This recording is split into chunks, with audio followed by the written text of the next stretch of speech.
as we have been seeing this already, vairagya, viveka, we have seen. Also, we have seen the first one was called śama. In the last class, sadaiva Vāsanā-tyāga. So Vāsana means generally we translate as impression.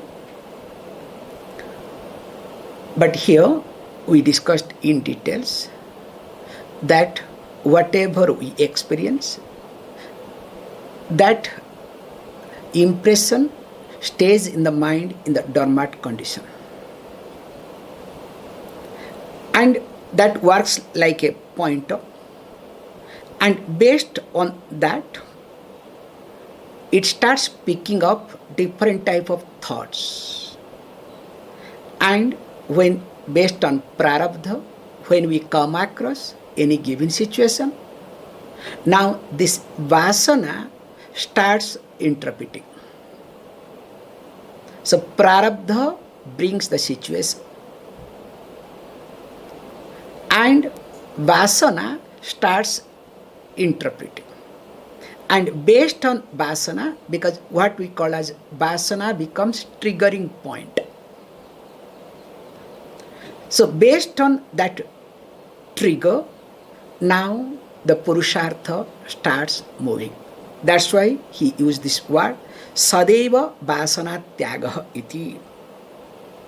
So that means all the time vasana to be removed.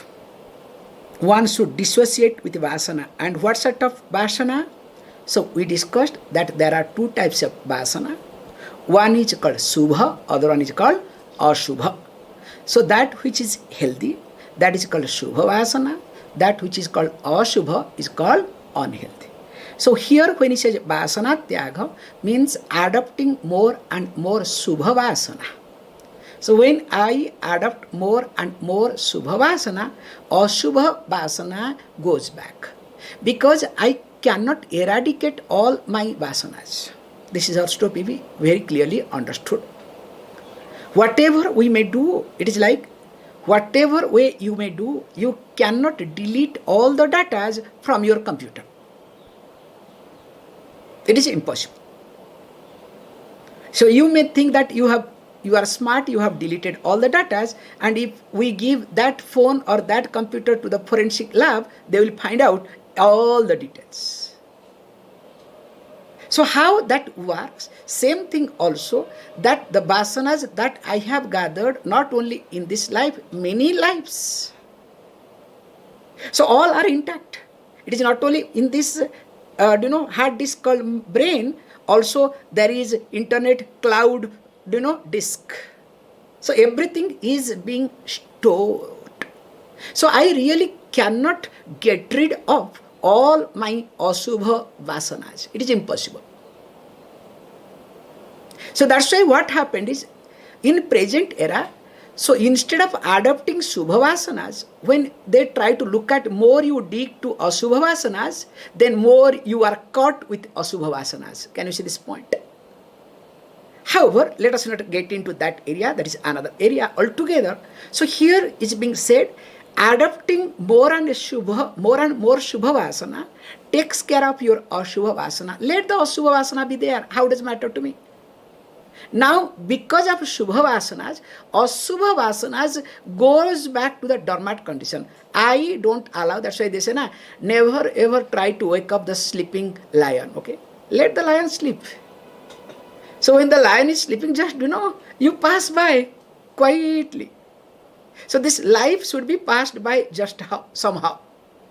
Not allowing the asubha vasana. That's why you say, the more you dig into, when you start throwing stone to mud, if nothing will happen, at least some mud will splash on you too.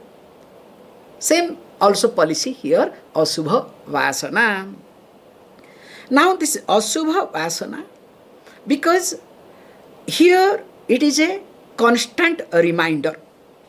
Why constant reminder?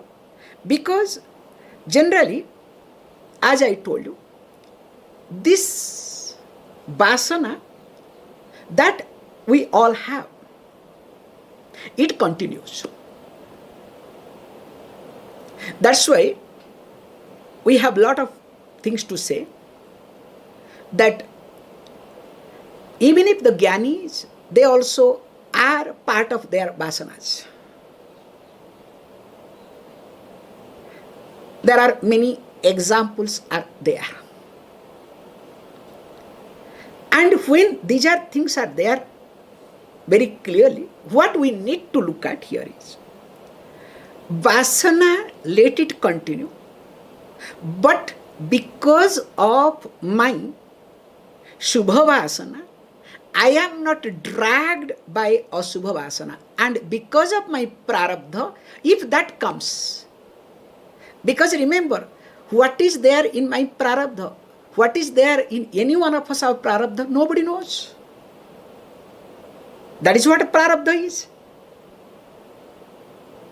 That's why we cannot say what is what. That's why we accept that, look, this is called prarabdha, we have to accept it. Now, in this case, when this constant effort is there, look, now when this vasana is taking over me, now let me take a back bench.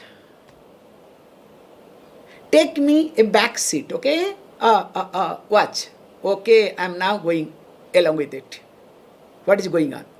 So once I take the back seat, then what happens? Lot of things happens, and that is what is being called as dama.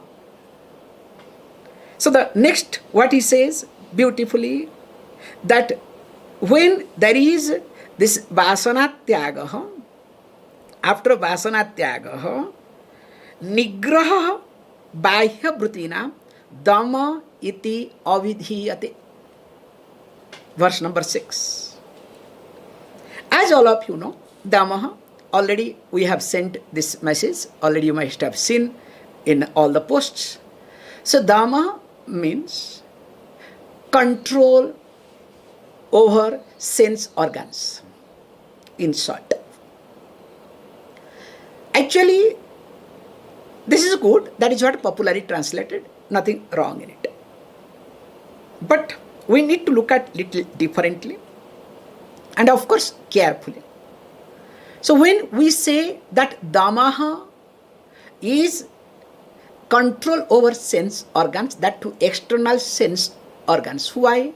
Because mind is considered as internal sense organs. So when mind is internal sense organs, all indriyas, including 5 jnanendriyas and 5 karmendriyas, put together 10 sense organs, are called external sense organs. Now, these sense organs to be controlled. So when we say to be controlled, so why it is to be controlled? Because now these sense organs are the gateway of vasana. So whatever vasana I have, so it needs sense organs. Because of my prarabdha, surrounding is there. Now vasana is there. Now only one control I have, that is called my sense organs. So here we use this controlling or control over sense organs, which is a healthy discipline, but it should be supported by Vāsanā-tyāga. If it is not supported by Vāsanā-tyāga, then what happened? In the name of control, rigidity comes. Superiority complex comes. Inferiority complex comes. And the best example would be, especially men and women, okay? Those who are little, fat, what happens to them? So they decide not to eat, fasting. So control. So all control will be there, and the day you do fasting, that day all best food comes in front of you, okay? I don't know how it happens, okay? Murphy law.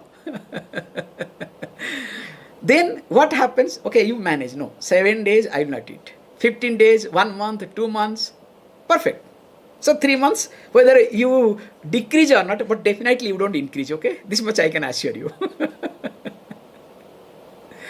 The moment 1 month gets over, then what happens?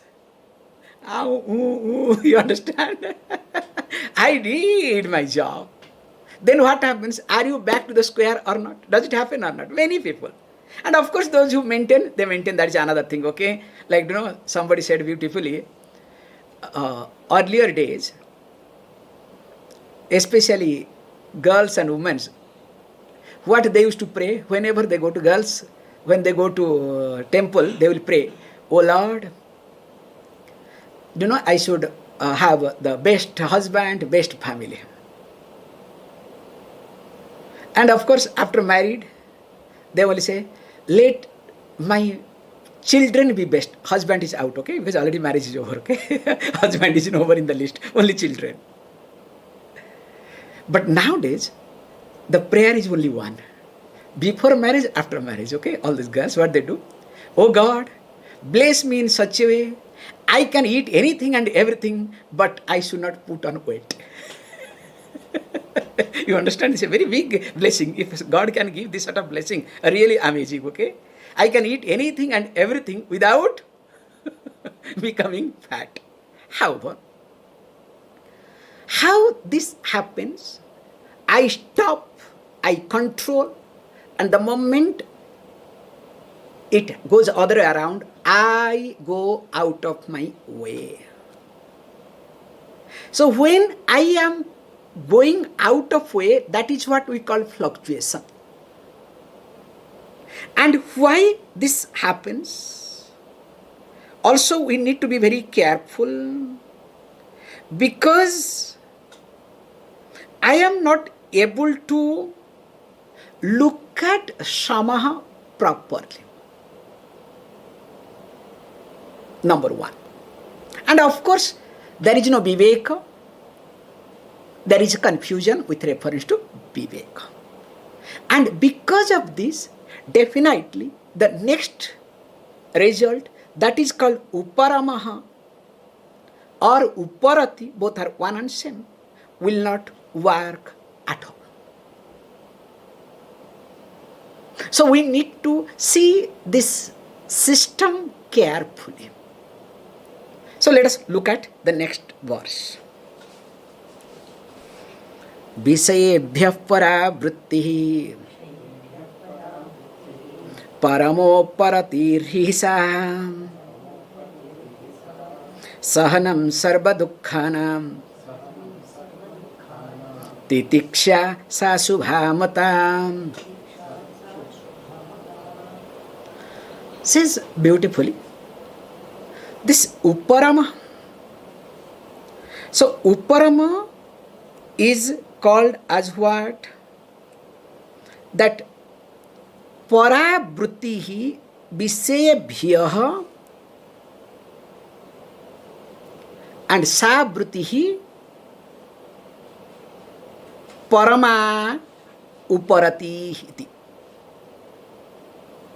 So that means learning to withdraw sense objects.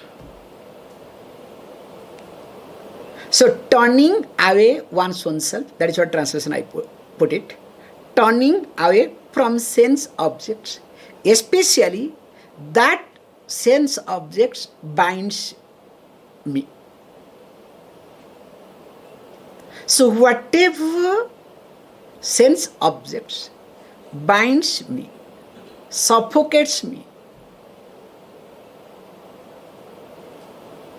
I need to turn myself away. And how to turn away? That also we need to look at in details. Because it is very easy for many people, especially you turn yourself away, again you look back. That also happens.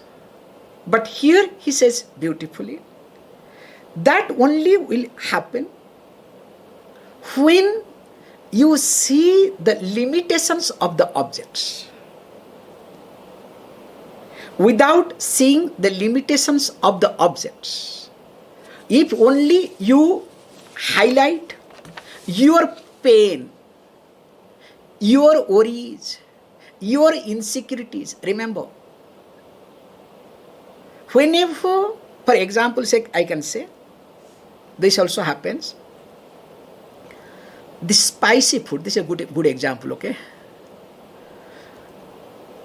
And I can give you the better example, especially when foreigners, including Indians, okay, when they come to Rishikesh. So we tell them, hey, do whatever, don't eat street food. This is a very good suggestion, okay, not to eat street food. And especially this pani puri, okay, tempting. And don't ask me what sort of water is that, okay? So if you see what sort of water, I cannot talk, okay? That bad it is, okay? But tasty, no doubt in it. So what they do? So they keep eating. Now, when you start eating, then of course your tongue wants, whereas stomach suffers, okay? And of course, what happens when you go to the bathroom? Don't ask me, okay? Restroom, you know better, okay? So you start praying all gods and goddesses, okay? Please help me. That's another level. However, now, when you are going through the pain, next day if somebody asks, hey, would you like to have some pani puri? What you will say? Hey, look, whatever I had, still the pani is continuing, okay? Water is flowing.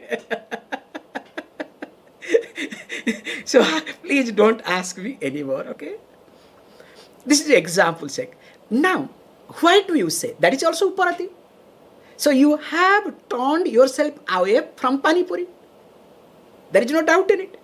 But there you have turned yourself away, not seeing the limitations of pani puri, but highlighting the pain that you are going through, the suffering that you are going through, the insecurities that you are having. For example, suppose you have to travel next day, so definitely you will not go for next round. Suppose you are going to go another 3-4 days you have in your hand to travel back. Doesn't matter. Even if some pain is there, I can manage another 2 days. After this thing, I will not be able to get it. Let me eat. Can you see this point? So that means your pain mainly, pain or suffering or both, and your insecurity. They are the very basic point, makes you to turn yourself away from the sense objects. Anytime you do, so that's why here he says, no, it is not healthy. Here you need to turn yourself away from the sense object, seeing the limitations of the objects. Can you see the difference? So when you see the limitations of the objects, you don't highlight your insecurity. You don't highlight your suffering. You don't look at your pain. In fact, you see, yes, it was very good taste, nice to taste, it was good, but maybe I am not fit for it. So you cannot say pani puri is bad. Oh, it's a horrible food. There is no hygienic. They don't follow. Because if you say that it is not hygienic, it is not good, that means what? Deep within you want, but you are not capable of taking. Can you see this point?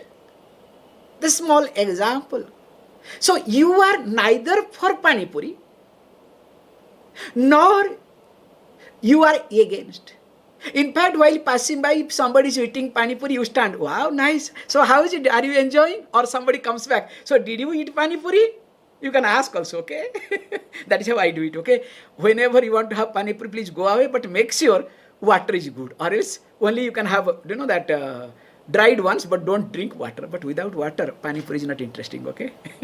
That is the most important part. However, coming back. So this vishayabhya paravṛttih, that is the paravṛttih. So how to turn myself away from vishayas, from sense objects. So that only can happen, or that is how supposed to happen, when I start seeing the limitations of the object. And how to see the limitations of object? Now understanding the consequences of it. If I go for pani puri and I have throat infection, even if I am Indian, definitely I have to ready for erythromycin. I'm talking about myself, okay? Because that will affect the throat. Or like ice cream. So when I am very clear, I am able to see the limitations and as well as the consequences of the object, definitely, very naturally, I turn myself away from that sense object, especially that binds me. So that means at no time, if I discover, at any time I discover that any object, any situation, any person binds me, suffocates me, what I need to do? Simple. I need to turn myself away. So once I turn myself away, then what happens? That person, that situation, that object cannot bind me, cannot suffocate me. Because if I am suffocated, if I am bound, not because of the person, not because of the object, not because of other situation, because it is me who is projecting my insecurity. And when I put my insecurity on forefront, then along with the insecurities, what comes? Suffering. So the suffering plus insecurity, when they get bundled up, they join together. Now what happens? I feel suffocated or I am bound. So that means, uparati means what? Learning to, turning away one's own self from any given situation. And that is what we say, intelligently. That's why they say beautifully, be a bird in this regard. So when you say bird, when bird flies, never leaves behind any mark. That's why if you see, at least you can say be a this plane. That's why all the plane, when they go up, they release that. But when they come down, they have to switch off, or else it will be visible, so much pollution, okay? Sometimes they forget, news appears. So that's why, whenever I move, that is how uparati to be done. Okay? Understood uparati? What about titiksha? Titiksha is very popularly known as called endurance, tolerance, forbearance. As they say, what you cannot change, tolerate. Actually, sometimes people take this statement in a wrong way, and because of this reason, all these activists all over the world. So new movement has happened because of this word tolerance being misunderstood. Now here he says, sahanam sarva dukkhanam titiksha sa subhamata. So that means, that is called subha. Subha means is very conducive to happiness. It's a very contradicting statement. Can you see this point? Titiksha means what? Forbearance, tolerance. Now, again it says, it is Subha. Subha means auspicious, means that which is conducive to happiness. How is it possible? Because the previous says, Sarva Dukhanam Sahanamiti. So, Sahana means enduring. Sarva Dukhanam, all afflictions that come from different situations. How is it possible? You tolerate, you endure all difficulties, and you say it is conducive to happiness. Don't you think it is contradicting, self-contradicting? In reality, it is not. In fact, in Viveka Chudamani goes a little further, says, I'll take a little more time today. Sahanam sarva dukkhanam apratikara purvakam chinta vilaparahitam sa titiksha iti nigadyate. That is the full definition. In Viveka Chudamani, he puts it. Sahanam sarva dukkhanam. Why and how? Let me talk this point. First of all, why you want to endure? This titiksha, endurance, must have the background of understanding of karma theory. Without understanding karma theory, one cannot have titiksha. That's why this titiksha concept, that endurance concept, never works in Western thinking. Always conditional. Everything is conditional. Then rebellious. Conditional, rebellious. Conditional, rebellious. As long as things are okay with me, I listen to you. I respect to you. The moment things goes little bit here and there, do you know, I don't care you. You are the most dangerous person. You are the bad person. This is called Western thinking. Why? Because there is no karma theory understanding. So what is karma theory? The first and foremost thing is that I am born because of my prarabdha. Do you agree this much or not? Now because of my prarabdha I am taking class. This is also my prarabdha. So this is what now I am adopting, accepting more and more prarabdha. I was more, very critical. If you people switch off the video, do this, do that. Nowadays I don't want to bother. Do whatever you want. Now accepting my prarabdha, okay? That I will have different type of people, okay? Why to fight?